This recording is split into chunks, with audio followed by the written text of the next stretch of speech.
میں Thai land میں نے ایک پورا مندر, ان کے ہول سیل مارکیٹ دیکھی بتوں کی, بھگوانوں کی. حیران ہو گیا کہ یار اس مارکیٹ کو دیکھ کے بھی کسی کو یقین نہیں آتا کہ یہ ان سے تم مانگتے ہو.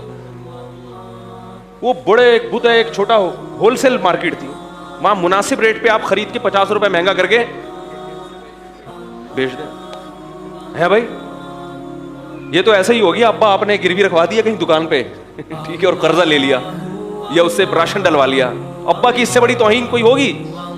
لوگوں, ایک مثال بیان کی جاتی ہے, اسے غور سے سنو کہ جن لوگوں کو تم اللہ کے سوا پکارتے ہو وہ ایک مکھی بھی نہیں بنا سکتے اگرچہ اس کے لیے سب اکٹھے ہو جائیں, اور اگر مکھی ان سے کوئی چیز چھین لے جائے تو اسے اس سے چھڑا نہیں سکتے. طالب اور مطلوب یعنی عابد اور معبود دونوں گئے گزرے ہیں. ان لوگوں نے اللہ کی قدر جیسی کرنی چاہیے تھی نہیں کی. تو ٹھیک ہے, ہم کسی کے نظریات کو ہم زبردستی اپنا نظریہ مسلط نہیں کریں گے, لیکن ہم عبادت کے لیے مندر جانے کے قائل, ہاں ویسی وزٹ کے لیے جائیں کہ بھئی کیا ہو رہا ہے, وہ ایک الگ چیز ہے, تو ہم اس کے قائل نہیں ہیں بھائی. کیوں؟ ہمارے ذہن اس کو قبول نہیں کرتا. ہم ایک اللہ کے ماننے والے ہیں, اور خدا کی قسم میں ہندوؤں سے کہتا ہوں, دیکھو تعصب چھوڑ دو, ایک اللہ کو مان کے دیکھو, مزہ نہ آئے تو پیسے واپس. بڑا مزہ ہے ایک اللہ کو, کیونکہ آپ کو پتا ہے یہی سب کچھ کر سکتا ہے. خدا کی قسم ایک اللہ کو ماننے کا جو بہت بڑا فائدہ ہے, اگر آپ سے کبھی اس اللہ کی نافرمانی ہو تو معافی مانگنے کا بھی اللہ نے اس میں مزہ رکھا ہے.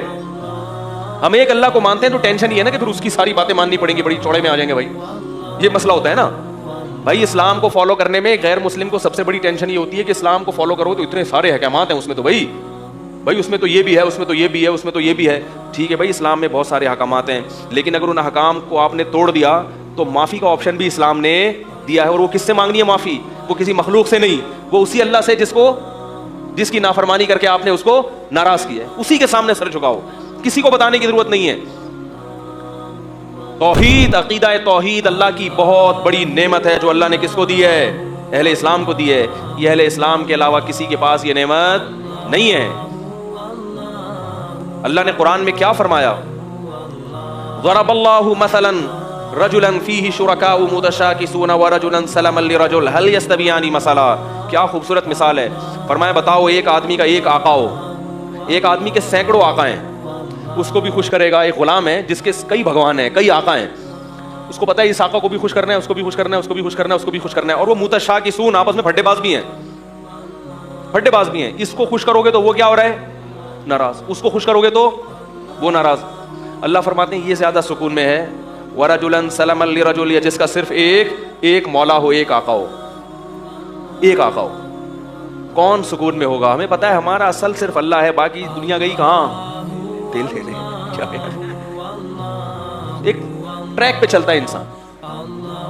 لوگوں نے کسی نے اچھا اس میں صرف حقیقی توحید بھی ہے, اور ریاکاری سے بھی انسان کی جان چھوٹتی ہے, اور معاشرے اور تہذیبوں کا جو غلام بنتا ہے, اس سے بھی, اس غلامی سے بھی اللہ آپ کو نکال لیتے ہیں. اللہ کو ماننے میں صرف بتوں کی غلامی سے نہیں نکلتا انسان, مخلوق کی غلامی سے بھی نکل جاتا ہے. آپ کوئی کام کرنا چاہو, معاشرہ آپ کو نہیں کرنے دے گا. آپ اگر اللہ کو مانتے ہو تو اللہ کی طرف سے پرمیشن ہے, دنیا گئی. بولو بھائی, آپ کا ضمیر مطمئن ہوگا, اللہ کی طرف سے پرمیشن ہے.